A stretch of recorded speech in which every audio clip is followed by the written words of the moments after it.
Thank you very much, Richard, and I am delighted to be here in these new headquarters. I have been often to, I guess, the mothership in New York City, but it's good to have an outpost of the Council right here down the street from the State Department. We get a lot of advice from the Council, so this will mean I won't have as far to go to be told what we should be doing and how we should think about the future. I mean, Richard just gave what could be described as a mini version of my remarks in talking about the issues that confront us. But I look out at this audience filled with not only many friends and colleagues, but people who have served in prior administrations. And so there is never a time when the inbox is not full.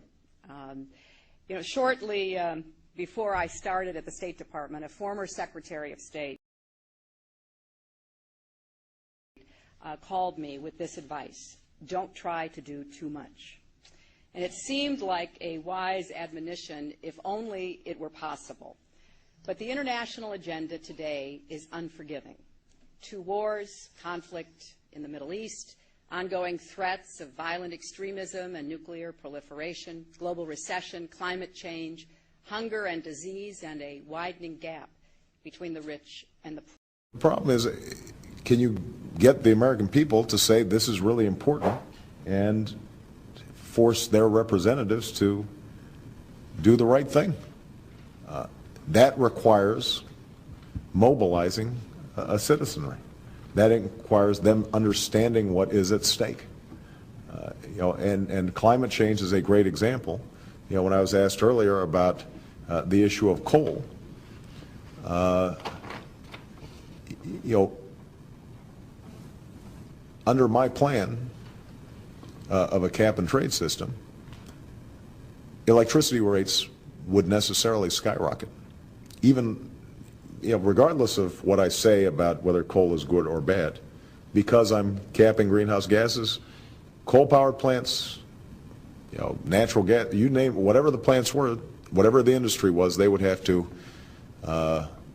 retrofit their operations. That will cost money. They will pass that money on to consumers.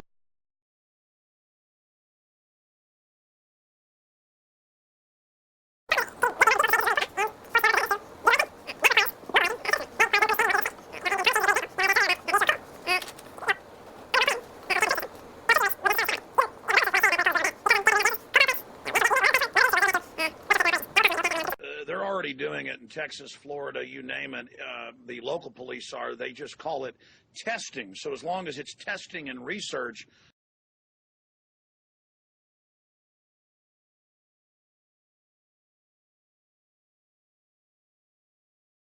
under federal grants, they do it. There are drones in the last 6 years all over Houston, drones above Austin that the state police have.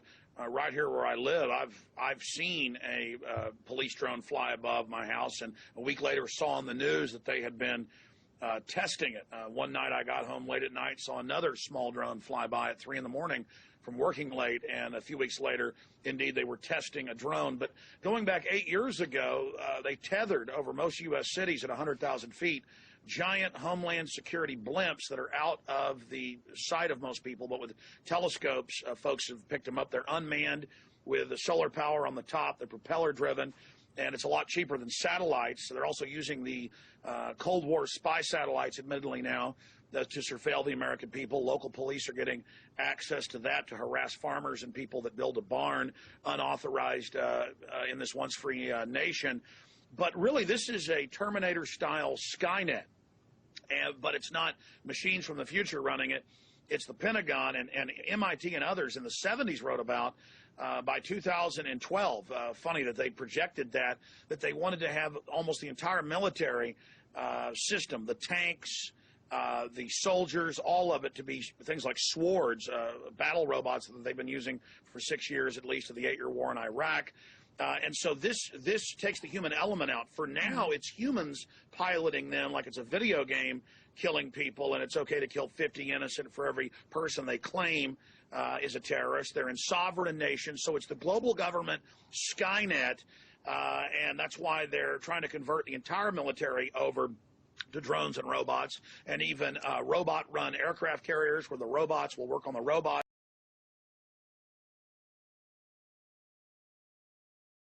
7 years ago, 8 years ago, was declared a war zone by the Pentagon. We have Northcom, just like CENTCOM, Southcom, AFRICOR, AFRICON, all of this. So, yes, it's officially a war zone, and the Pentagon and the MIT magazine 3 years ago bragged that this is a surveillance control grid, a net. And they use Google to track everybody and to be able to predict future trends in populations. But it doesn't belong to the U.S. government or U.S. military. It belongs to the private Federal Reserve, J.P. Morgan, Goldman Sachs, Bank of America that have seized Europe, seized the United States. It's a technocracy. The Trilateral Commission talks about that. And 10 years ago, they said, oh, don't worry, all these federally funded cameras, they're for traffic. Now they admit they're putting face scanning software in, license plate reading, passive MRI, brain scanners, mobile TSA trucks. They're going to herd people through and claim, well, the computer shows you're guilty, you disappear to the gulag.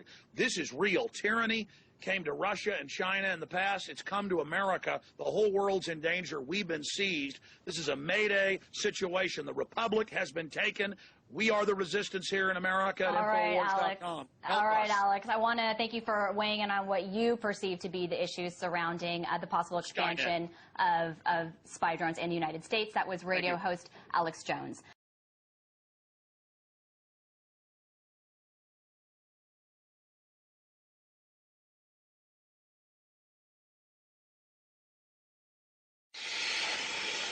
Humans have been drinking it for millennia.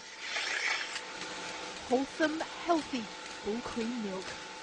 But this dairy in Beijing isn't quite what it seems. These cows have all been genetically modified, and this is human breast milk.